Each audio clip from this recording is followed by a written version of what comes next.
Death Watch.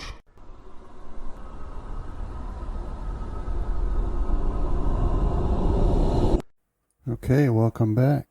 So, this week we're playing Dungeons & Dragons version 3.5 and Cradle of the World. And so last session, our heroes had made it back to the village of Cradle, which had undergone many changes since last time they had been there. And so we'll go ahead and start with the introductions. I'm Brandon, the game master today. And so we'll move along with Chris. Introduce your character. Hi, I'm Chris. I'm playing Casimir, the fighter wizard, and I'm happy to be home. Hi, I'm Travis. I'm playing Graham, who has hatched a scheme, but you'll find out more about that later. I'm Justin. I'm playing Rohan, who is a little bit upset about the recent changes at home. I'm John. I'm playing Fenrith, and I am sad because of the recent changes to my deity. Right, and to speak about those recent changes, just as a little refresher, so when you returned to the village, you saw there were many differences. For one, it looked like there were many more homes than there had been before, and you see the signs of construction taking place, and even the building of a wall. And so you found out after you landed at your home that at some point recently more elves had started coming out of the forest that was now where there used to be a large plain where the farmers used to grow their crops. And so the village of Cradle has been working to incorporate these new people who don't know where they came from or where they were before. And so basically, in order to incorporate these people, there's been a lot of construction going on because they need homes. They also need things to do. So it turns out one of the best things to do to keep people busy until something more useful is found is just building a wall, which as a fortification doesn't seem all that necessary based on the placement of the village, but it does keep people busy.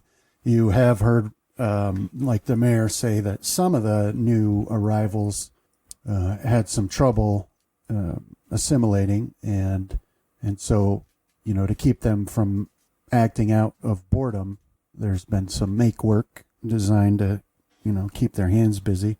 So that's one of the changes that's taken place. There was also the issue where time seemed odd to them.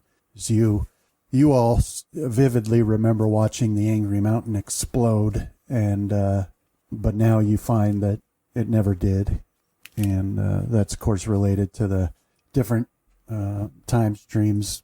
But so now you've got this. There's also this. I don't know the best word. Probably a sort of a spirit of apathy has fallen over a lot of the villagers of late. The mayor's described that on any given day, a bunch of them just, they don't feel motivated to do anything.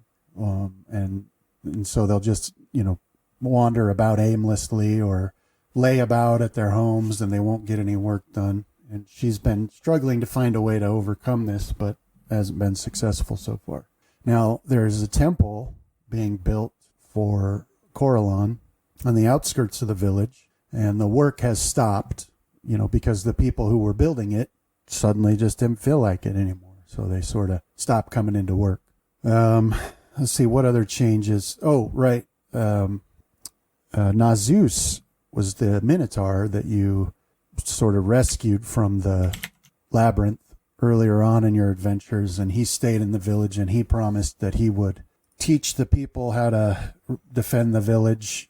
So, and now you've learned that he kept that promise. He's got a militia started, apparently a militia that's pretty effective at stopping people from making mischief.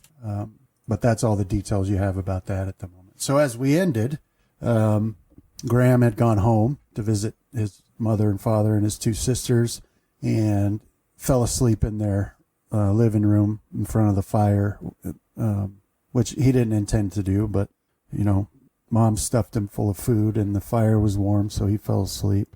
And then Casimir and Rohan were keeping each other silent company in the lighthouse. Was that correct? Or you? Yeah. Yeah.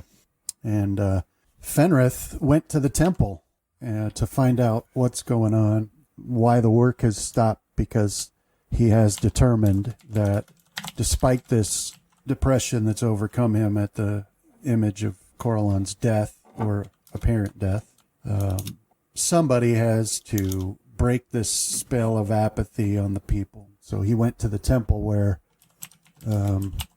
he found, now I've forgotten her name, Yathlani, who is a priestess, I suppose, of Coralon, converted, and found her in a disheveled state in her quarters at the temple, but quickly snapped her out of it and convinced her that the work must continue, and that she has to do her part to, break the people from this fugue state. So we'll start with you, Fenrith, and we'll say that, it was nighttime when this happened. And at the end of the session, you and she had gone to copse of trees on the grounds nearby to pray, essentially, which in her case meant, a dance and singing a forest song, and you joined her in that. And so we'll say that went on for how long you don't know, because it was a religious experience, and so you lost track of time. But you wake up on soft grass in the midst of these trees, and you feel refreshed and energized. But there you are, laying on the grass, and it's wet with dew, and it's a cool day. There's a breeze sweeping in, and normally it wouldn't be all that comfortable to sleep on the ground, but it was this night. So you wake up refreshed, and Yathlani is nowhere to be found. So what would you like to do? We'll say it's dawn. All right, so if I remember correctly from last time, I had the dream again with Corlon Lorathian taking a knife to the back, and this time, as he was falling, he winked, correct? Yeah, you think I think so. he did. Mm-hmm. Okay, well, I'm going to hold on to that, because that is a beacon of hope now that he didn't die. But yeah, I'll just stretch and get up and head over to. I will head to the church, as I want to try and get as early a start as possible on going out to the people if needed, and getting everything back to business as it should be. Okay. All right. So as you walk back to the temple, which is not very far, you can see that Yathlani is up and about, and she's working outside the temple. There's like wooden scaffolding set up, and she's up on a probably one that's 20 feet high above the steps itself, and there's the sigil, and she's doing some work on that and humming to herself. So I'll come up and greet her and ask, how many days has it been since the town folks have been out to build? She says today marks the 5th day that none have arrived to work. 5th day in a row. As odd as it may seem, we should refrain from building immediately. Instead, gather food, and we will make a celebration feast, like lunch, right? As the idea, trying to draw people in and over, right? And at the same time, we can then preach the teachings of Corlon Lorathian, as start to rebuild some of their spirit. Yes, this is a marvelous idea. I think we should go bigger. I think we should hold a village-wide festival, invite everybody. as a celebration, can double as a celebration of the return of the heroes. No doubt the mayor's already making preparations for that, so this can take place at the same time. And we can explain to the people, that we must maintain hope. Damn you, Graham. Yes, as that's. I don't know what the food store situations are here, but as I can gather supplies, as I think that actually, I will have you gather supplies. I'll go talk to the mayor and explain what we're going to do. That way we can start passing the word around town. Okay. Do you want her to go tell the mayor? Or you're gonna... No, I want her to go gather supplies, and I'll go talk with the mayor. Okay. Well, yeah, she says likely the mayor's already dealing with the supplies. And I can say, despite any other challenges we face... Then we should both go talk to the mayor. Food won't be a problem. We've had bountiful harvests, and the fishermen are catching more than ever before. Either that, or you can talk to the mayor, and I can go judge the people. No, she'll go with you. I'm just playing, yeah. As if the food situation she thinks is in order, then we should both go to the mayor, and that way we can get it about town that we're calling on the good citizens of Cradle to join us in a celebration tonight at the temple of Corlon Lorathian. Okay.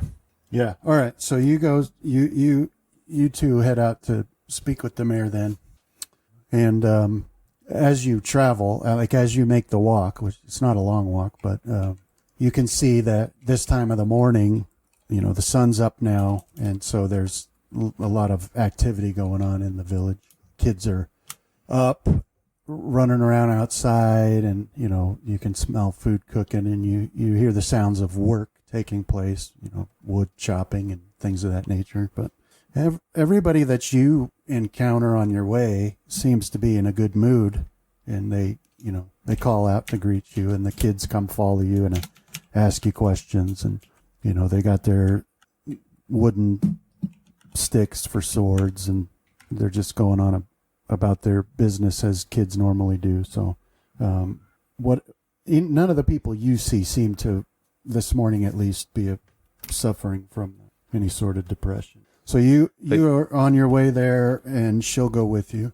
Okay. Yeah, as I'll stop and talk with anybody that does talk to me, and greet people as we go by, as the parting is always imparting a word of encouragement from the book of Corlon Lorathian, that we are not to give up hope. Okay. All right. So yeah, you're talking about that, and you see when you mention that name that there's actually recognition in a lot of people's eyes. So, I mean, last time you left, that wouldn't have been the case. But obviously, based on people recognizing the things you're saying and the name you're using, Yathlani has actually done what she promised to do and begun preaching Corlon. In those times when we don't have anybody talking to us, or if we walk through parts of the city that are a little less populated this early, as I will comment that she's done a great job in spreading the word of Corlon Lorathian, as I admire her dedication to him and to the faith. So she's appropriately humble in her, and when she thanks you for the compliment. But. All right, let's shoot on over to Rohan and Casimir. Would you guys have slept out there, or would you have made your way to your beds in the night? I would have slept out there. What about you, Casimir? Yeah, probably. I probably would have offered to take first watch. Okay. All right, so you guys were sleeping up in the, whatever the chamber's called, where the light is. I don't know what that if there's a name for that room or not. But Oh, there is. yeah, there's got to be. But that's where you wake up. Casimir, you wake up with the omen like on your chest, purring contentedly like cats do. And Rohan, you wake up, the raven, the silver raven, is like over by the large, by the window, tapping at it with his beak. But not in a like an insistent way, just like in a bored way, because there's no way for him to get out. Okay. Yeah, if I wake up during the night, then I'll probably go and take a lap around the outside and check and make sure everything's still good in the town, just out of habit. Okay. And then what about you, Casimir? Does what? Nothing really seems to be like pressing. No. This okay. is just right when you woke up there. Yeah, I'll wake up and begin doing my standard routine. Then I'll begin preparing spells and meditating on that.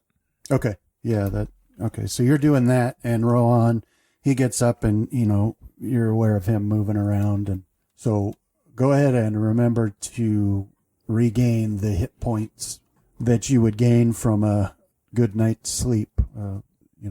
Because you guys all have some wounds. Mm-hmm. So you can go ahead and put those back on, and then Rohan, you're walking around the outside of this lighthouse, just checking over things. So give me a spot and give me what's the nature one? Nature lore? No, I don't know why it's escaping me at the moment. Knowledge, nature, survival. The survival. Yeah, sorry. Okay. In the tower? No, it doesn't. You don't need to. There's the spot and the survival. Nice. Okay, so it's dawn right now on a Thursday.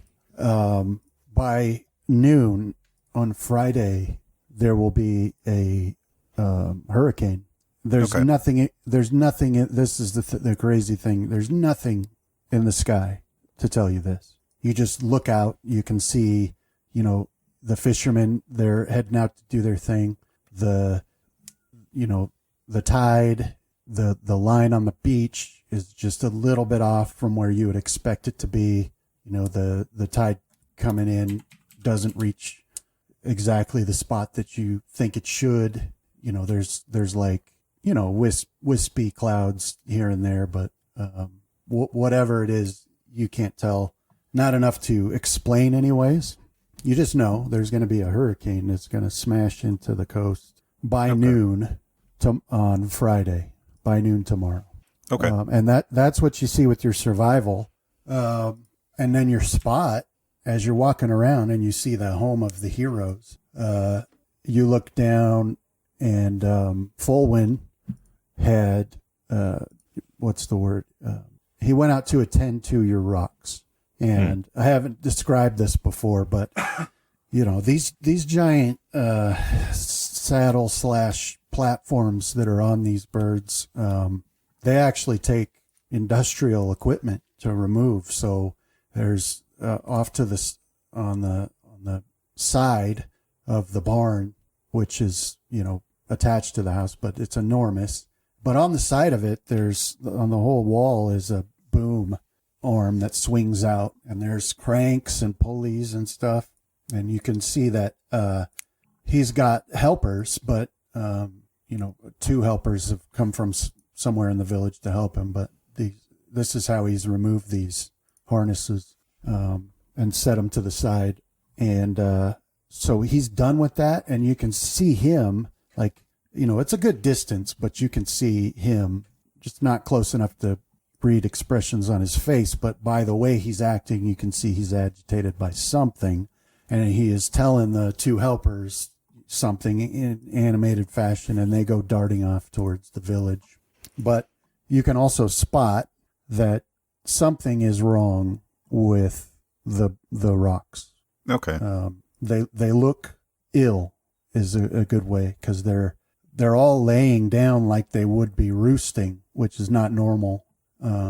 By this time, with their harnesses removed, they should be out hunting, but they're not. They're all just laying there. And with your spot, you can see that one of them, which would be, yours, Tempest, has a purple black splotch on her chest, just forward of her left wing. Okay. Seeing that, I'll head down to check on Tempest. All right, so you go inside to get to the stairs, and you see Casimir there, and he's going through his meditations. And yeah, I'll just kind of casually say something to him. There seems to be something wrong with the rocks. I'm going to go check it out. All right. I'll be down in a bit. If you find something, tell me. Will do. All right. All right, so yeah, Omen follows Rowan as well, and then that raven lands on your shoulder and goes with you as you head down those steps. And then Casimir, so you're going through your meditations and you're doing your morning routine, getting prepared for the day, and everything goes normal. Okay. It's just that you do get this odd sense, like I don't know if any of you ever played that game where you sit in a doorway and you press your hands against each side as hard as you can. Mm-hmm.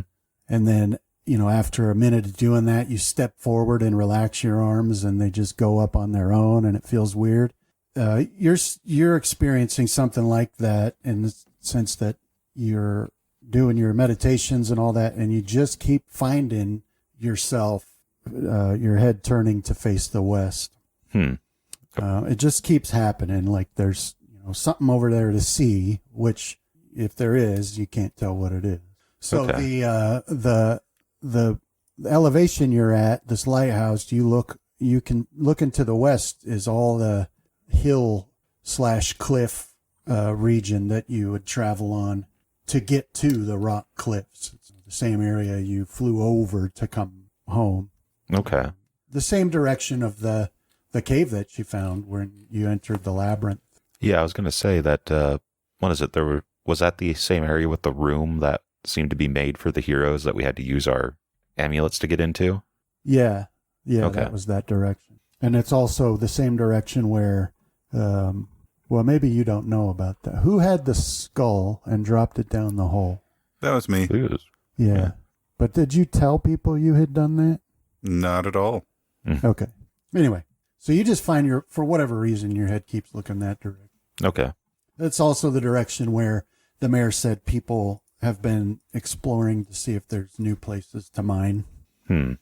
But then your meditations get done and, you're free to do what you want. Yeah, I'll go down to Rohan, see if he's discovered anything with the rocks. Okay. All right. So you guys head there. Graham, you wake up to the sound of frying bacon. Smell wafts through the house, and your sisters are stomping around, and, the house is in full activity, and you wake up on a chair with a blanket over you in front of the fire. You can tell looking out the window by the position of the sun that Dad's already out on the boat. So, what do you do? So I jump up from the chair and I'm like, I'm awake, Casimir. Oh. Well, Bloodtooth, I think the first thing we need to do today is track down Fenrith. After breakfast, of course. Kill all the witnesses that saw you sleeping on the job. All right. Do a will in the tower. How'd I do? Okay, so you say that, and you feel like a burst of surprise, and then you hear that voice that's Bloodtooth, but not the one that you get along with, unfortunately. It's like, who are you? Get out of my head! And then silence. Oh, calm down. I've been in your head for a long time now. And then your mom comes in. She's talking to yourself? Breakfast No, Ma. is almost ready. Please, if you would, set the table. Yeah, that would be crazy. I'm talking to my knife. Mm-hmm. As you say, dear, but set the table, please. Breakfast is almost ready. Smells great. Yeah, so I'll eat breakfast and make conversation with the old family. But yeah, then my plan is to track down Fenrith. Okay. All right. So breakfast, and your sisters, they're pestering you with questions and asking you everything under the sun, like how long are you going to stay and things like that. Well, hopefully Where for a have you been? while. And your mother, she's just silently going about her daily chores. But so then breakfast is finished, and she says, "It's good to see you. Please come by again and see us as often as you want. Your dad won't say so, but he misses you." And then off you go. So you step out onto the porch, and at early morning, and you can hear the sounds of the village being awake now. Animals, there's geese and chickens and goats, sound of hammering and clanking and wood splitting and all of that. And so then it's up to you where you would go to look for Fenrith. Yeah, that's a good question. I suppose I'm not really in on his plans to expand his god's domain here, but I'll scan around at the horizon and see what sticks out to me, or maybe there's a group of people I can approach. All right, so nearest you, there's a bunch of homes, and you would have, see, where your parents' home is situated, you would go, west is the home of the heroes. In fact, you can see it from where you are because it's on a higher elevation. And then in between you and it, the path threads through homes to either side and to the center of the village where there's the meeting hall. You don't see any like groups of people. You just see people doing stuff like fixing a roof or putting laundry on a line or, milking goats and things like that. Well, I will strike off to the meeting hall and greet people if they make eye contact with me. Yeah, they do. Everybody takes the time to stop and wave, and some of them even cheer for you, and some of them thank you. And the kids all like immediately abandon their chores and rush out to follow you and ask you questions. Have you fought any demons? Is there any demons that skin children? And did you fight them? And things like that. But it doesn't take long for their parents to come out and threaten to pull their ears off if they don't get back to their chores and quit pestering the hero. He's busy. He's got things to do. And the kids are crestfallen, and so they leave to get back to the doldrum of their existence. But you make your way to the town meeting hall, and that place is busy. There's a lot of people around that area. There's a well near the central well of the town nearby, and there's people visiting that, and it's like a crossroads sort of, even though there's not too many people in the village, but there's a lot of people around. So one thing you notice right away is that there's a group of 10 elves, and they're all dressed the same. They've got this it's a dark green uniform, sort of, and they've got pole arms, in this case they've got spears, and they're lined up and they're going through some exercises with their spears, and there's another one standing facing all of them barking out orders. But this is clearly the town militia, and just based on what you see, Nazus has done a good job training them, because they certainly know how to handle their spears. But they're doing some drills out in the wide open green area there, and there's both of the doors to the town hall are open, and there's a steady stream of people coming in and going out. Okay, if I see like a guard or somebody idling around, I'll ask them if they've seen Fenrith around this morning. Okay. Yeah, so you walk up and you can see there's some people lined up to get into the meeting hall, and because it's got that wraparound porch sort, and so you walk up the steps to talk to one of them, and this is about the time that Fenrith and Yathlani appear in the area. They're coming from the northern part of town, and so they come down the path, and they're waving at people, and people are talking to them, but they're making their way to you. So you see them about 50 feet away now. Yeah, I'll raise up a call. Hey, Fenrith, I've been looking for you. So once I hear familiar voice of Graham calling out, as I'll look around until I spot him. said he's standing over by the meeting hall, correct? Yeah, it's a big building, and it's got a large porch that wraps entirely around it. And so he's standing on the steps on the, western side of it, pretty close to the well. He's standing on those steps. He waves at you.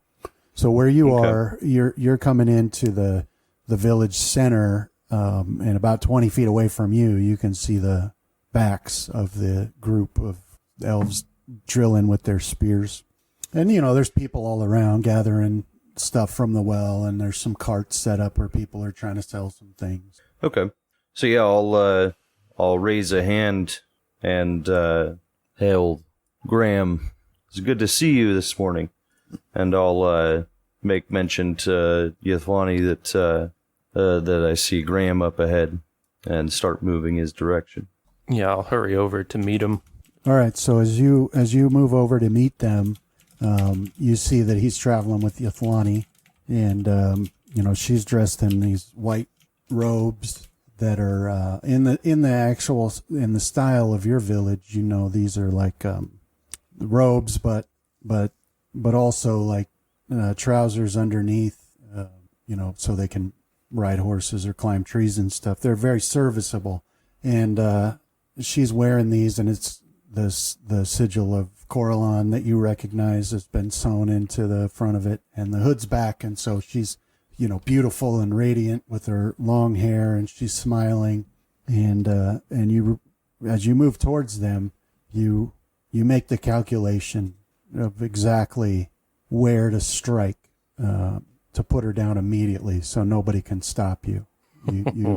You calculate exactly how many steps to take and where to plant that knife, and you're convinced. You think even Fenrith wouldn't be able to stop you, even though he's right there next to her. He just wouldn't be able to react in time. So we'll save in the tower. Man, this murderous rampage is interfering with my plans. Oh, okay, nice.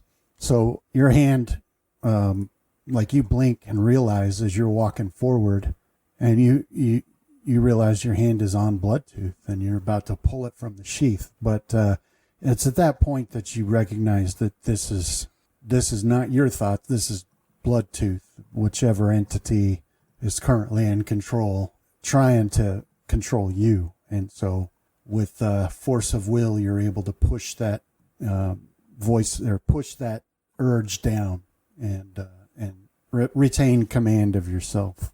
But you can feel this resentment emanating from it, and it's so powerful. It's almost a physical effect in the pit of your stomach. Am I able to see him? Yeah. So you reach down and grasp Bloodtooth. Yeah, you see that, but do a. Well, I was gonna look behind me if I can, like start looking around for danger. Well, do a sense motive. You want it in the tower or no? No, go ahead and just throw it out there. Graham is a pure soul. He would never harm us. Let me see here. All right. So, you see Graham walking forward with his hand on Bloodtooth. But to you, it doesn't seem odd. I mean, it's a natural place to put your hands when you're walking. So, he's probably just not in that belt. stance. It's not. Yeah. I mean, you just don't detect that there's anything off about it. Anyway, Graham, so there you go, and you walk up to Fenrith and Yathlani, and they stop to talk to you. Well, yeah, I've been thinking, Fenrith, but I don't think I've met your friend before. Graham, this is Yathlani, priestess of Coralon Lorathian, as she has been continuing the teachings while we've been away. Yathlani, this is Graham, hero of the sea. I hope I was right on that. Yep, that's it. All right. Nice to meet you.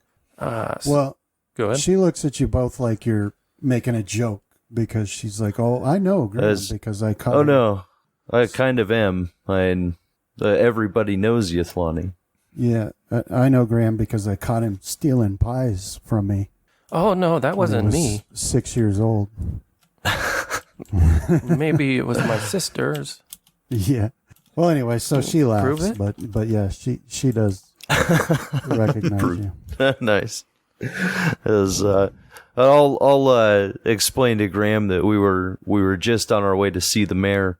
I would really like you to join us, as it's important. It's about the festival tonight, or the celebration tonight. Oh, okay, yeah. Well, I'll do that. But I've been thinking about the task you gave me. And Well, we're gonna need metal. We're gonna have to get those mines open. as I honestly can't remember what task you're talking about. As the air marshal of the island. Scorpions? Ah, You know, I spent yes, 2 hours okay. trying to find scorpions in the bushes, but couldn't do that. But I came up with this idea for a weapon, kind of like a big crossbow. But if we're dealing with dragons, we're going to need something, better than just wood. We're going to need something with barbs on it, chains or ropes. So that way we shoot them, and then we can keep them low. You get where I'm going with this? Yes. But you remember how we didn't As have we much will metal have because to- of the mines being closed. Yeah, we will definitely need to investigate the mines, see if we can banish the evil that's there, so that we may reopen them. Although the joining of other lands does present some additional opportunity, as we should also see if there's any surveyors that have been sent out to try and find new mines and new sources of metal. Have we heard that they've done that yet? I'm sure the mayor will have all of the information that we seek. Oh, yeah. Well, yeah, the mayor did say people were ranging out to the west to search, and that she even said that some didn't come back, but she didn't know if that was true or not. Well, yeah, I dreamed about it. I think hunting something in the air would be a lot like hunting something in the water. Same principle as a harpoon. Keep them from getting away from you. As your imagination never ceases to amaze me, Graham. Yeah, I just wonder what we're going to call them, the weapon.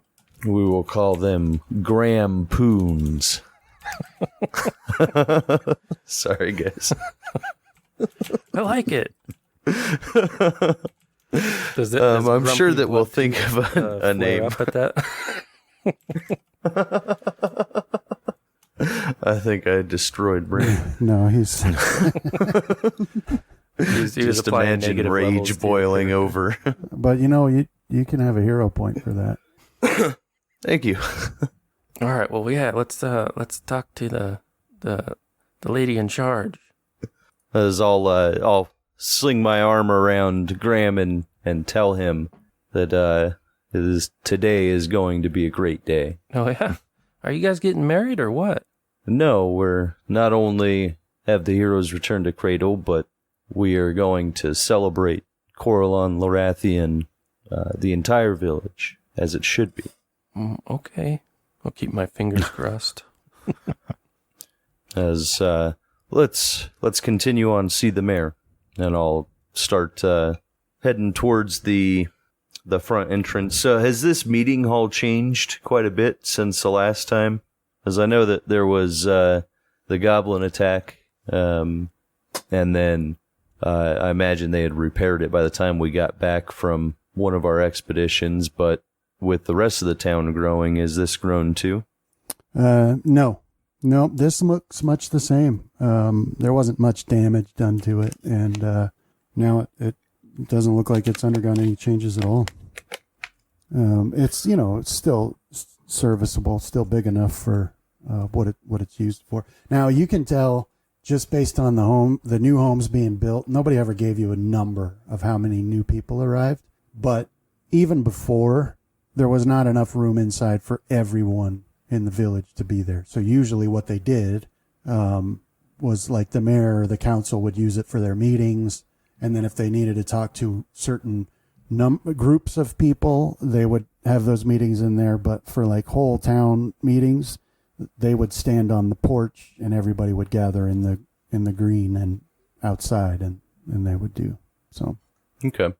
Now, So is it still just like able to walk in, or do we have to stop and announce ourselves to the guards? Or no, there's no guards, and you could just walk in. The door's wide open, but people are lined up in order to get in, and they're taking turns.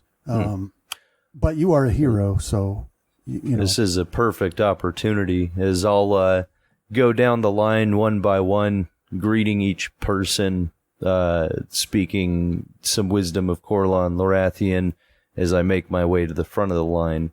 And then as soon as she finishes, well, even if she's in the middle of it, as I'll step in. That's how you cut lines as a cleric. So All are right, so, go ahead. other people triggering this urge to kill, or was it just Just her. her? So far. So one thing you do see as you walk up the steps and you're getting ready to walk down the line talking to everybody is you both see that there's a wagon being pulled by a mule going through. Is it Philo? No, that was a donkey. This is a mule. They're bigger. So Steve? it could be. But you notice that the wagon is like full of enormous saws. These are the kind that are like 6 feet long with a handle on each end that are used for two people to work together cutting trees. But it's full of them. There must be 30 or 40 saws in that wagon, and it's moving off down the path towards the, northeast. And that's a surprising thing for you to see. Yeah, it will catch my interest, and I'll not really talking to anybody, but more to myself or just saying out loud, what is this? And I'll start walking off towards that wagon. As if they are moving through, I'll hail them to try and get them to stop. Oh yeah, no problem at all. So the driver is an elven man that you guys know as Ingen is his name, and he's happy to see you. He's like, "Hello there, young hero. What can I do for you?" Hello, England. Ingen? What is his name? Sorry. Ingen. Ingon. Okay. Hello, Ingen. How fare you this morning? Quite well. Just taking this load out to what used to be the plain. I seem to remember she mentioned that now it is a forest. That's right. Yeah, it is. Up overnight, suddenly, couple dozen families living on their farms, producing all the food we could ever need, and then wake up one morning and there's trees everywhere. Well, those farmers said, these trees got to go. So we're building saws and we're cutting them down. It's not like the world's going to run out of trees. We were there first. So Ingen, is a farmer that had his land out there. You know him because of the rarity of, he's just stuck in your mind because of how infrequently he would be seen in town, because he was like, his farm was the furthest from town in the plain. And as a matter of fact, his farm was about a quarter mile from the haunted mine. And so he wasn't seen in town often at all. And that's why he sticks in your mind. But yeah, that's what he says. Those trees got to go. We'll use the wood, and we're going to take our farmland back. Now, if you heroes know any special hero magic for removing trees, we'd appreciate the help. Fireball. There was this one thing that I remember Casimir telling me about. Well, I understand the desire not to uproot your family and seek a new farming location, but do you really think that you should be destroying what Corlon Lorathian has blessed you with, these wonderful trees? Yes, sir. As At any rate, heretic. any rate, like I said, there's still a giant forest, and we'll definitely put this wood to use. Now, as it turns out, with these new people, there's need for new fishing boats and new homes, and so it's actually, now that you put it in those terms, it does seem like Corlon might have blessed us and gave us exactly what we need, and we don't have to go far to get it. That's a good way to think about it. Hey, yeah, but That's why a didn't he good just give attitude us to have. homes to begin with? Fenrir? As he did live in the tree. As I will mention to him that ask him to take word back to the farmers, as I'm going to let this go, but as I want to make sure that they're aware as well that there is going to be a celebration tonight, a feast, and that all are welcome. As please make sure that you spread the word to the other families that are out there. So I know that it's not often that you bless the town with your presence, but we would definitely like to extend the invitation to as many families as possible. Oh, I'll definitely spread the word, and I'll be back tonight for certain. Just got to drop this load off, and I'll let everybody know, and we'll come on in. Celebration sounds like just the thing we need. So, indeed, may the blessing of Corlon Larathian be with you always. And you, hero, and you.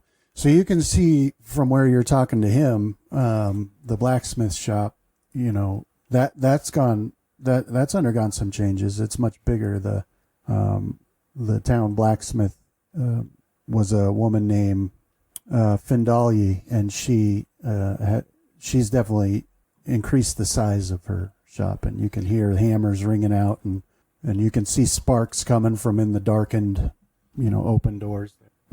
That's where the saws came from. Yeah, I'm gonna go investigate that next because I wanna try and figure out, as I know we were already short on metal. Where did all this metal come to build these saws? So you go there to ask? Yeah, I'm gonna go greet the blacksmith and question them about where, as metal was so scarce before, has it really become so common that we can afford to turn it into saws like this? And okay, so yes. As I strut in my full plate armor, of course. Yeah. Damn hypocrite, but still. Different type of metal. So you make your way in there, and you can see Findalyi is hard at work. She's got some helpers, and she's barking out orders and telling them what to do. And you always, like, everybody knew her before, and she was like, she had reached the point where she couldn't do this kind of work anymore. She just did like easier stuff. But the same effects that you've noticed for everybody else have taken hold in her. And so she looks no older than you now. And so she's got her thicker than normal arms, and she's got her hammer and her apron. And so and they're hard at work making these saws in there. And, she's, happy to see you just like everybody else. And, when you ask her where all this metal came from, she says, well, we were never as light on it as we wanted people to think. We just didn't want to waste it. But, in addition to that, these newcomers had a lot that we've recycled, reused, and turned into other things. So, but we're not going to be able to keep it up for long. We've got to get those mines open. Maybe that's something you heroes can do while you're here. Because that is something that we plan to look into. Because not only do we need it for the saws, but we need it for defense. Because Graham has a brilliant idea, and I'll turn and look at him expectantly. Yeah, I'll explain what I want. So it's kind of like a big crossbow, with a barbed arrow or bolt that we would shoot. We could attach ropes to it. You think you could make a prototype? Yeah, so she listens to you, and she nods. And she's like, yeah, I probably could make something like that. I'm swamped with work right now, but I'll do some drawings, and we'll see what I can do. Oh, that would be really helpful. We'll work on getting those mines open, and there'll be free metal for everyone. I seem to remember a story of the old days when the fishermen used to go after whales, and they had something sort of like that.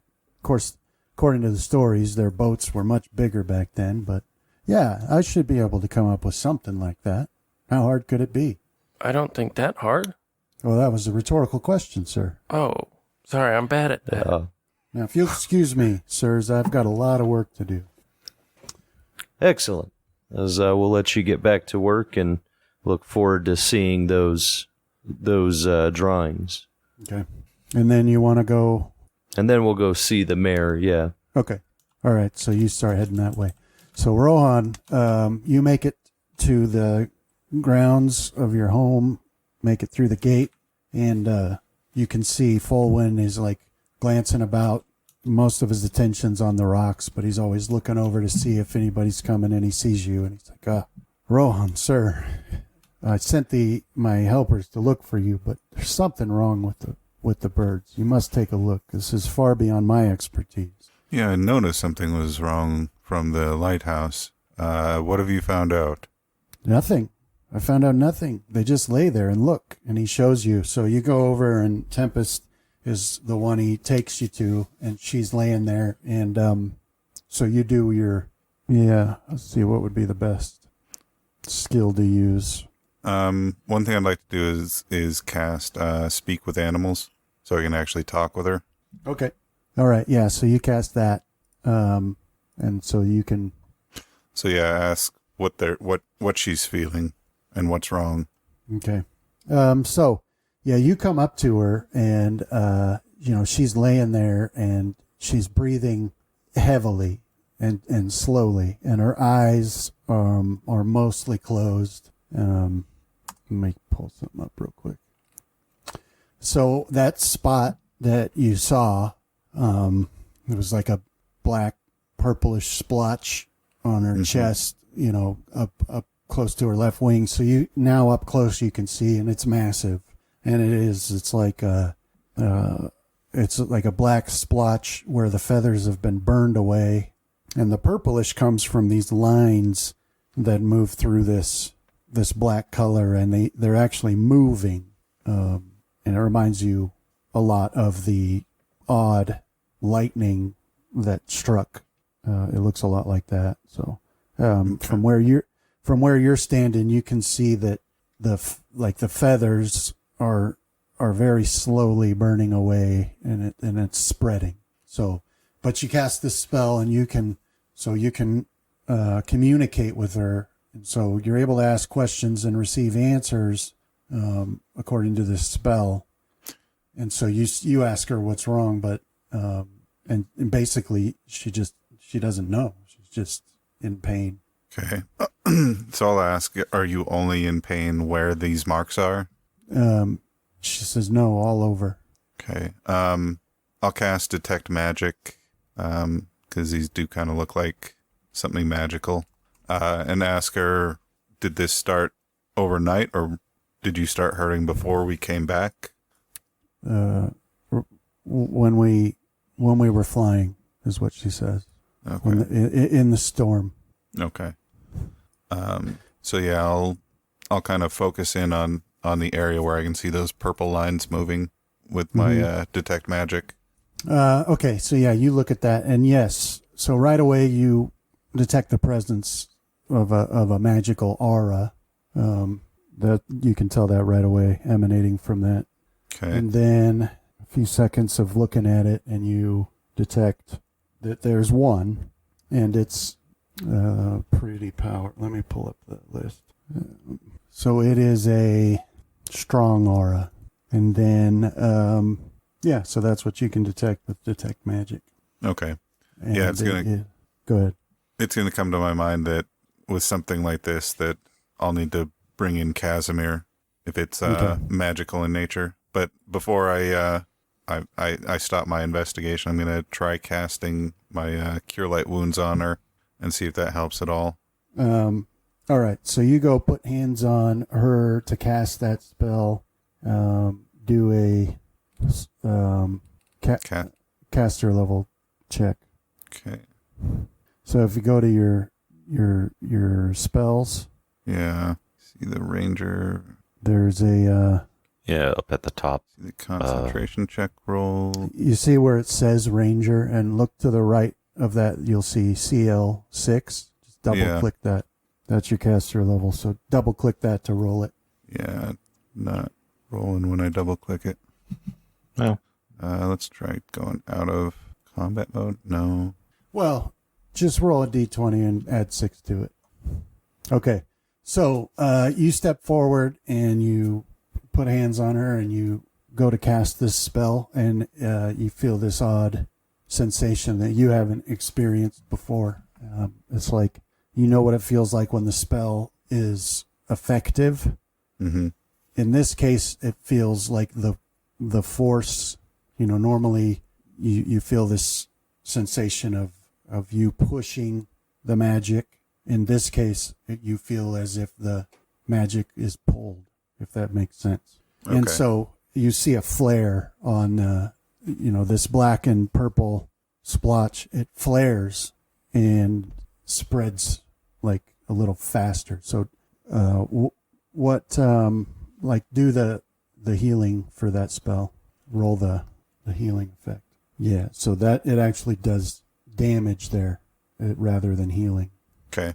It's all right, like so- you feel as if it took that as fuel, whatever's going on here. Okay. What was the name of our helper dude? Folwyn? Bolin. Yeah, Falwyn. I'm gonna tell him that he needs to inform the mayor that there will be a hurricane tomorrow, and that we need to Okay. start preparing.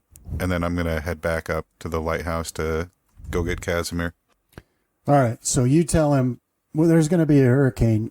Go tell the mayor. And he just stares.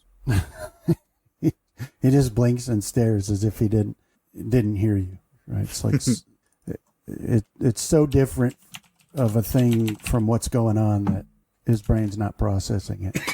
And so, he's just looking at you. And then the gate opens and Casimir walks through. When he doesn't move, I'll say it again. I say, you need to go tell the mayor that there's going to be a hurricane tomorrow. Oh, of course. Yes, a hurricane, of course. Tomorrow.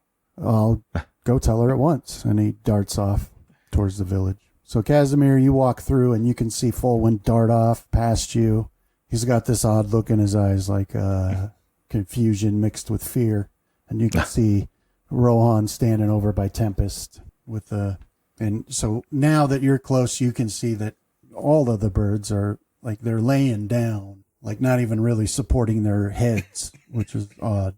Normally when they're resting, they'll like scrunch in on themselves, but that's not what they're doing here. That bad that you sent Folwyn running?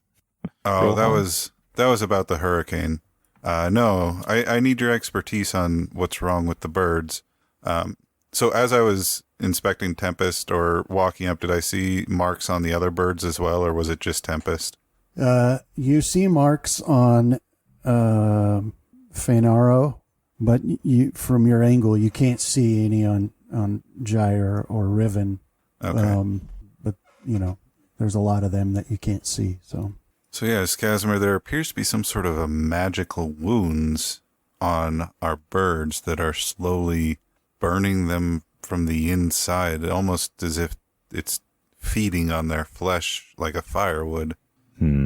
I've tried healing them with my limited skills of magic, but it just seemed to make the matter worse. All right, I guess I can give them a look, but I feel Finrith would probably be better suited on this, depending on the type of magic. So I'll do a similar thing as Justin did. Give the aura a peek, and I think I'll, if you let me, do a spellcraft to try to determine a magical effect already in, whatchamacallit? yeah, Effect? yeah. Go ahead and do spellcraft. All right, you want it in the tower? No, go ahead and roll it. All right. So with your, detect magic, you detect all the same things that I told him. And then you do spellcraft to try to determine the school, Okay. basically. Like, what is this spell? And let me check something real quick.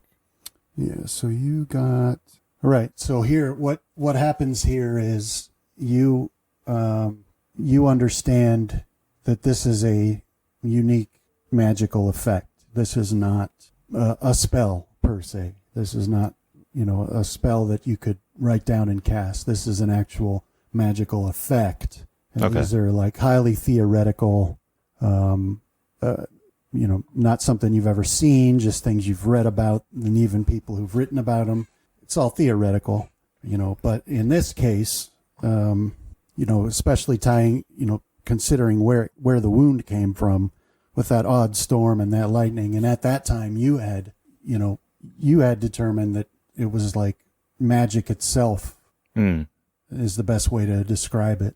It was like magic bolts, not lightning bolts. There have been a lot of odd things taking place with magic, and the best way to describe it, based on the theories you've read, is if, let's say, you have a stream. If magic is viewed as a flowing river, then you could determine its course, and you could dip a cup in it and take some out without making a mess of the rest of it.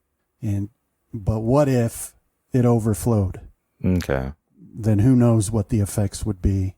And, so that's the sort of thing you think of here. Like whatever struck you, whatever effect this is, it's different from a spell. So when you're doing your spellcraft and you're looking at this, you can detect, almost all the schools in there, which is not something you should be able to do.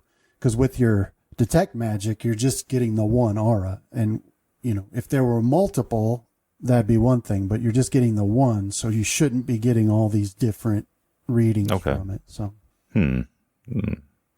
I believe that this is linked to the storm that we flew through. And that storm, obviously enough, but on many different levels, Rohan, was not natural. It was like a dam bursting, and that the dam held back magic, and that was the effect. Once the dam had burst, was magic unleashed, overflowing, uncontrolled. And I believe I see it here too, because there is not a single school that is present here. This is not a spell. This is just the effect of some sort of high concentration of magic that most likely was in those bolts of lightning, as well as the storm itself. Well, I've seen you negate magic before. Is that a possibility here? You've seen Fenrith negate magic. I haven't. Yeah, so another connection you make, Casimir, as you're giving that explanation, something pops into your head. And where that storm happened, following your analogy of the dam and that land, that whole area, with all of its canyons carved into the rock, it's like a perfect analogy of, with your knowledge of geology, it makes sense to you that all those canyons and crevices were formed by the flow of water over, a long length of time. Yeah. But now thinking back while you're giving this explanation with that analogy of a dam, maybe it wasn't water that carved those canyons. But anyway, just looking at that, where you can detect the strength of the aura, it seems as if it's, there's a little vibration you can feel, a little hum that it seems like it might be increasing in strength as time goes on. That said, Rohan, perhaps your idea may be correct. Maybe a field of dispelling that Fenrith likes to employ in his combat might be usable here. I do not know. If it feeds on magic, like you said, it may even feed on that. Well, I feel we must do something to try and save our birds, otherwise it doesn't seem to show any signs of stopping or healing. Perhaps we should off to the temple. I'm assuming that's where we'll find Fenrith. Yeah, perhaps we should. That said, though, have you had an odd feeling since arriving here? I always have an odd feeling when we're home. Besides your normal eccentricities, Rohan, I noticed it this morning. I've felt a longing or a drawing towards the west. No, I haven't felt that yet. Perhaps it's just me then. All right, let's find Fenrith and perhaps Graham. So Rohan, when he asks you that, you say you haven't felt that, and that's true. But that makes you realize that you have been feeling something. It's like that tightness in your sinuses behind your eyes when someone's using fingernail polish remover, maybe. And hadn't been thinking about it, but when Casimir asked you this, you realized that you do have that feeling, and it just seems to you, though you don't understand why, that it's something to the north, northeast, that's bugging you. Okay. Not that you find yourself constantly looking that way, but it's just you get that feeling like there something's wrong in that direction. For a second, do I see his eyes kind of go distant and look that direction? Yeah, you do. Is there anything specifically in that direction? Like, is that the direction of the mines or the mountain? Well, like the direction that you're feeling that from where you are, no, it's not the mines. If you drew a straight line from you in that direction, you would go through, forest all the way to the northern border of the island and then the ocean. Okay. I was just trying to think of something that would give a rough direction that I could state, but I'll just say, well, I have seemed to be feeling a little bit of a pull in that direction and point, say it as if something's wrong there that I feel I must deal with. It appears that we never receive a break. No rest. All right. Yes, although as a hero I never really expected to get much rest, though this constant battle is wearying. All right. Well, shall we off to find Fenrith? Yes, let's. Okay. I'll go back and I'll nuzzle my rock and tell her that we'll be back. Okay. Yeah, so you can still speak to her, so she answers you, but it's garbled.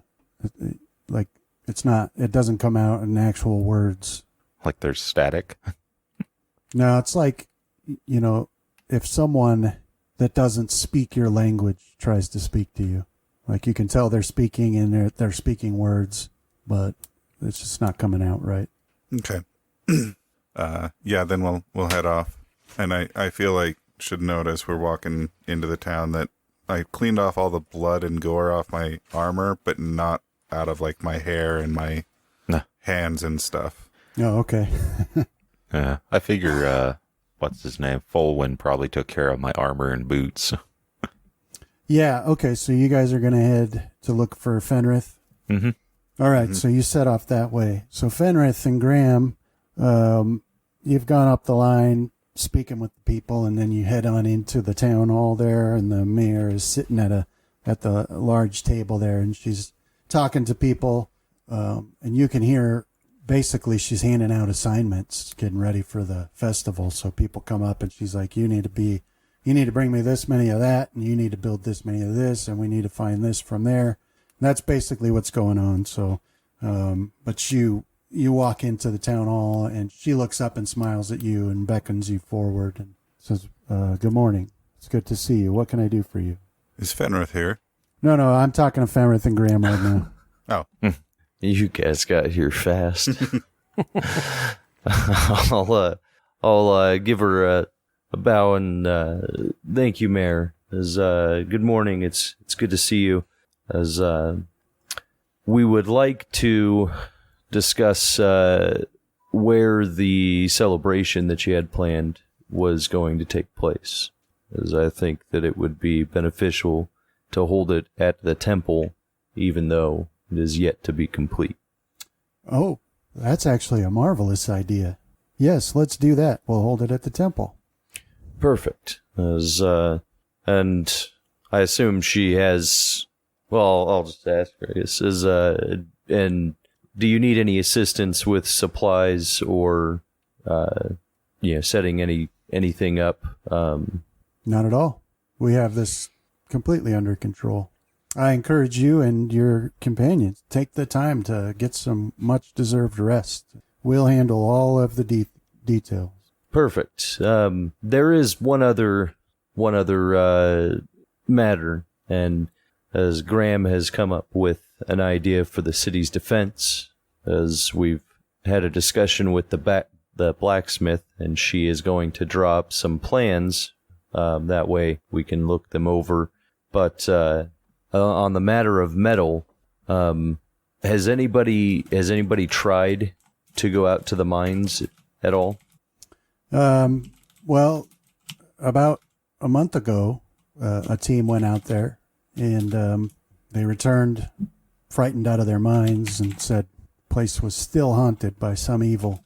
I could give no description of what form this evil takes. I asked Nazus if he would go there and investigate it and clear it out for us. And if I didn't know it was impossible, I would say that he was also terrified, and he staunchly refused. He said, well, his kind have apparently some superstition. I don't know. I couldn't get an explanation from him, but he staunchly refused. So it's still unusable to us. Could I have the names of those people that last went, as I have some questions that I would like to ask them? Yes, absolutely. I'll get those names for you. Thank you, Mayor. And I'll look to my two companions and just see if there's anything else that they want to put in before I take my leave. I'll let her know that if she needs us or she needs anything from us, that we'll be up at the temple. I have like, nothing okay. to add. We'll have it totally under control. So please get some rest, and we'll have a marvelous festival. And just as she says that, Folwyn bursts in to the room. You can hear some people outside shouting, "Hey, wait your turn!" But he ignores them, and he's breathing heavily as if he ran to get here. And he shouts, "There's going to be a hurricane tomorrow. We have to make preparations." And so, obviously this causes a stir, and people are, "What? Okay, what's he talking about? What did he say? We're under attack." And the mayor's like, "What do you mean there's going to be?" And he says, "Well, I was with the heroes up at the home, and Rohan sent me here. He said, I had to warn you, there's going to be a hurricane tomorrow. And their rocks are sick. Nobody understands what's wrong with them." What? What's wrong with the rocks? As I'll just immediately start heading back to the hero house. Okay. What about you, Graham? Yeah, I'll fall in line behind him. All right. So you guys start heading there, and Folwyn follows you a little ways behind, trying to catch his breath still. And as you walk out, you can hear people say, What is it? Heroes, the rocks are dead? As I will address Who's some attacking of that. tomorrow? As there is no attack, and there is no guarantee there's anything wrong with the rocks. Wow. As I am going to check. How do you know And that? I assure you everything will be okay. I'm getting caught up in the panic. How can we be sure? As I know because I will make it okay. How do you know? You can get in an argument there. As I have faith in Corlon Lorathian. Everything's and not that he okay. will provide. But he isn't real. The elements do what they want. As backhand. The heroes are fighting. Not you too. Why do you Blasphemy. all beat me? Everybody pick sides. As no, I'll tell Graham that we, in a quieter voice, that we must present the image of strength and control. Oh, As a bluff. if you are panicked, they're going to be even more panicked. disperse, people. Everything will be resolved to your satisfaction. Yeah, He said Throw in a his bluff best out there. Casimir voice. Yeah, do a bluff or perform, whichever. Do bluff. Okay. So yeah, everybody's like, "Oh, okay," and they go back about their business without a second thought. The heroes have it under control. And so you guys are headed back home, and you meet Ron and Casimir. Did you guys both come? Yeah. Yeah. Yeah, so you guys meet Rohan and Casimir on the path. And so there you guys all are. Folwyn stands behind and still trying to catch his breath. yeah. I'll gesture towards back up towards the house that we should be making our way up there. Just ask him what is wrong with the rocks, and what is this about a hurricane? Well, we're still trying to figure out what's wrong with the rocks. All I know is that they're in quite a bit of pain, and they seem to have these marks that are growing on them that are magical in nature. Yes. I'll questioningly look at Casimir. All right, thank you. I've been working on a theory that it's an influx of magic that has afflicted them. The storm that we flew through was pure magic. It wasn't a spell. It wasn't a ritual. It was magic unleashed to such a concentrated point that it became manifested as we saw it. And it has so too then afflicted the rocks, most likely from the various strikes of lightning that occurred. That's the best theory I have. Rohan says that it seems to consume and feed on magic. Yes, I attempted to heal my rock with my limited healing magic skills, and it took that magic and corrupted it to cause more damage. I theorize that perhaps a area of dispelling might work, or it may feed the magic, depending on how it functions. We don't quite know yet. There hasn't been enough testing. And as for the hurricane, as I was scanning the horizon this morning, I could tell that one was going to be brewing and should be hitting the town by about midday tomorrow. Okay. Although Cradle has seen its fair share of storms, and I'm sure that we'll weather this one with no ill effects, just like the others. What season is this right now, Brennan? Is it like spring, summer? Well, fall. Just fall. Okay. Into fall. And is that normal around this time of year for our area? Well, no, it isn't. Okay, I was gonna say I would think that it would be more like either late winter or summer, spring. Yeah, it's not normal around this time of year.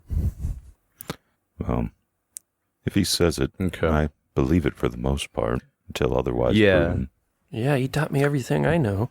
I'm definitely not doubting his ability to sense these things, as there is a possibility I can do something about it, as I haven't tried since, and I'll just kind of start thinking inwardly there, and not finish that sentence.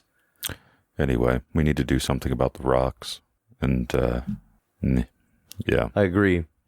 As I need to see him first, and then afterwards, I'll share what I find. All right, and continue marching towards the hero house. All right, so you make your way there. Fulwin's following, and Yathlani has caught up with you guys, and she's walking with Fulwin, and you make it there, and the birds are still in the same state. So Fenrith, you walk up, and you can see what I've described before, that they appear to be sick, and they've got this dark blotch that's slowly spreading with these purplish lines streaked through it that wiggle around. So that's okay. Can I do a heal? What I'd like to try and do is discern if I've ever heard of a magical disease, or even if I can take, almost like biopsy, but just take some of the infected area, and if it continues with whatever it's doing. Well, like cut off a chunk and see if it continues to burn. Well, not a chunk, but yeah, just like if there's like feathers that are inflicted, right? Is maybe take some of the feather, or if it is just skin, then I can cut a little piece. Okay. And see if it continues. That way, I can try and test some theories on it without risk harming the bird. Yeah, go ahead, make a heal check. All right, so you walk up, and the one with the most accessible wound is Tempest.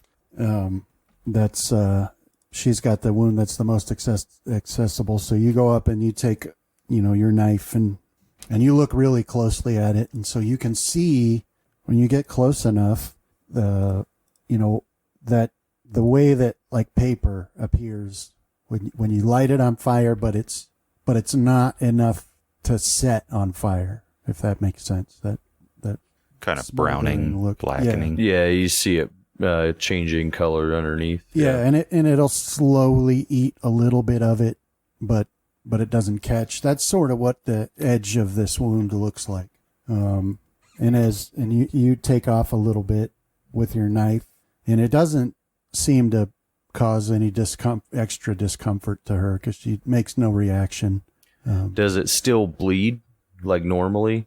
No. Or is the blood seem different? Yeah, you're not seeing any blood, right? And you can't see the skin because of this black, it's almost like a film.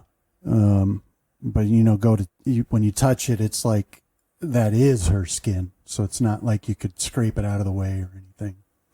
Okay.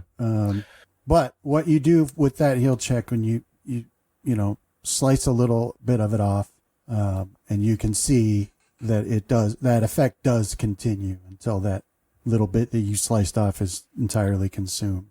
Okay. So I do want to kind of be alone for the next part because I'm kind of worried about what's going to happen. So I'm going to either ask for a space in the lighthouse that I can use without being disturbed, or just take it down to my room or wherever I have any of the medical equipment. Your room might be closer. Yeah. Because we're like right there, right? Yeah. Oh, yeah. As I thought we were up, for some reason I keep thinking we're up by the lighthouse. All right, yeah, so I'll just take it up to my room, but I do have Dispel Magic that is part of my standard preparation. Okay. And I haven't cast any spells since I saw that, so this will be the first attempt. But I want to try and cast Dispel Magic on it, not as like a counter, but more as the area effect to negate. Suppress or whatever, yeah.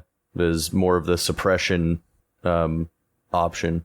Okay. Is this going to be like the briefcase in that MechWarrior campaign? Just going to blow Probably. up. All right, so go ahead and do your dispel check. Okay. Wasn't there a way to roll your caster level? We just went through that. I couldn't find it for some reason. Yeah, but it can list your caster level, which I guess you could also modify the D20. Ah. Yeah, it's weird that doesn't work. I don't. Yeah. Yeah, it doesn't have a dice icon. Is there a way to mess with it? Like, Wouldn't spell penetration be the right one? No, spell penetration would be a bonus to the caster level, right? on NPCs, I double-click that caster level, it'll roll it. I don't know why it's not working for the character sheets. I don't even know if it just rolled. Well, just do let's see, a 1d20 plus caster level maximum plus 10. So do 1d20 plus 10. Oh, sorry. Take, 3 away from my roll there then? Or, I'm sorry, 1 away from the roll. So 24. I'm not seeing it. Oh, I didn't. Hold on. Try it again. There you go. All right. Okay. All right. So yeah, you do this area effect, and that's it's a 20-foot radius, so it would still only get the one bird, but that's what you're doing there. Well, I don't want to get a bird in this. I wanted to test it on this thing, the chunk part that I cut away. Yeah, there's that way I can see what that does to it, right? Because if it tries to eat that magic as well, the anti-magic, then I don't want it to try and hurt the bird. Oh, I got you. Okay. All right. Let me make my. As if it dies, then I don't know. I'll have to think on it. All right. So you cast that spell, and you don't notice any appreciable effect. Okay, so it doesn't stop what it was doing. Right. Correct. Mm-hmm. Okay. But it doesn't add to it either, like Rohan described. Okay. So anyway, you're doing that, and so you wanted to go get like some equipment or whatever, or you wanted to go into the house or into the barn or something. Yeah, I wanted to go into basically like my room probably, and try that just so I could, in case it didn't work, as I will be extremely relieved that I was able to cast the spell, more so than the fact that that obviously it doesn't seem to be doing anything. But All right. yeah, if that doesn't seem to work, then at that point I will dispel it or stop. I'll dispel it. Because you said I think it says that you can dispel your own spells. Is it a concentration or is it just free? Just at will. Okay. Yeah, so I'll dispel it once it stops working, or once it's not working or doing anything, and then I will try to cast a. Let's see, I think I have a fairly low level heal or level spell that I can convert into a heal probably, but I'll cast like cure light wounds on it. On the bird? No, on that chunk. I want to see if that chunk still absorbs magic. Oh, I see. Well, that wouldn't qualify. Like, you've got to use You don't think it would? Okay. cure light wounds on a living target, right? Or can you use it against the... You can use it on undead. Right, but can you use it against an object? I don't think you can. Yeah, well, we'll say that that wouldn't do anything. Okay. All right. As I'll probably need to pray then, as prepare a different set of spells. I will experiment it with it a little bit though. Like I'll cast I'll do my burning hands at it, and see if it absorbs that. Okay. So, all right. So before you do that, Rohan and Graham and Casimir, you guys he's stepped away a few feet. You guys are standing there watching, waiting to see if anything's going to happen. And Fulwin has caught his breath, and you can tell that he's agitated for some way to be useful. So he starts moving towards the house to find something to do. But Yathlani is there with you as well, and she suddenly gasps, and she stands up straight and spreads her arms, and she's got her head looking at the sky. And oh no, you I look at stabbed her. No, you didn't. You didn't stab her, but when you look at her, her eyes are like fluttering wildly, and there's this odd sound coming from her as she looks up at the sky. So Graham, you're closest, and you can tell that she's going to fall over backwards. Casimir, something's wrong with her, and I'll go to grab her before she topples over. Okay, so yeah, you make it in time, and you hold her up, but she doesn't react to you in any way. She still keeps looking at the sky, and when you're looking at her eyes, it looks to you like they're actually spinning around in circles in the socket, not just moving around wildly, but actually spinning. And her lips are moving, and sound is coming from her, but you don't understand any words in it. So that's what's happening there. Is it just me who doesn't understand the words? No, nobody understands the word.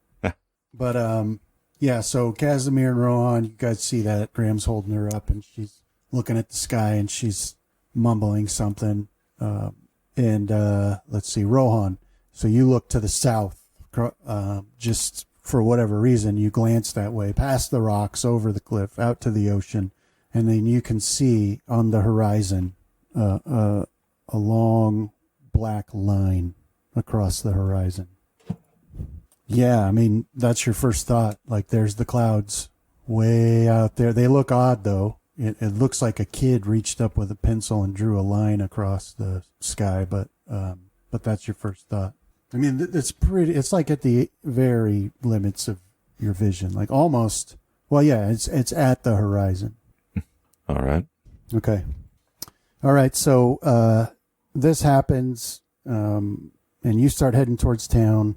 Fenrith, you use your burning hands on this little sample you've got, and it burns it away. Okay. Like you would expect. Well, at least it's not absorbing. So it's got to be something that's either being attached to a living thing that continues to do it. And then, Ron, as you're moving past Graham and Yathlani, she suddenly does a sharp intake of breath. She stands up and she grabs your wrist and she says, "It's a hurricane of magic." And then she looks over at you, Casimir, and she says, "Only sheltering in the palm of Coralon can save us." And then she passes out. That's where we'll have to stop for today. Nice. Thank you, Brandon. Thanks. Yeah, thanks, man. Mm-hmm. Oh, Yep. man. Thanks for playing, guys. Bunch of damn people talking in tongues. Damn, really.